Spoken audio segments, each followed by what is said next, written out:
Hi friends, good evening. మా అమ్మ నా కోసం కషాయం చేస్తా ఉంది. దీంట్లో ఏమేమి వేసిందో చెప్తా చూడండి. దీనిలో వచ్చేసి ఫస్ట్ నీళ్లు పోసుకొని ధనియాల జీలకర్ర పొడి, మిరియాల పొడి, సొంటి పొడి ఈ మూడు కలిపి దీనిలో వేసి బాగా బాయిల్ చేసి బాగా కాగిన తర్వాత దీంట్లో మళ్ళీ బెల్లం కూడా వేసుకొని మేము రోజు వడకట్టుకొని తాగుతాం. హెల్త్కి చాలా మంచిది ఇది. ఇప్పుడు వచ్చేసి కొంచెం బెల్లం వేసుకోవాలి, ఎందుకంటే ఇది కాగాయి బాగా, అందుకని బెల్లం వేసుకొని ఇంకొంచెం సేపు కాచుకోవాలి.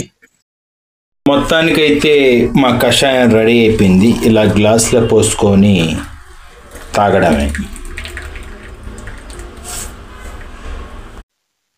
మొత్తానికి కషాయం అయితే రెడీ అయిపోయింది, చాలా బాగుంది కూడా.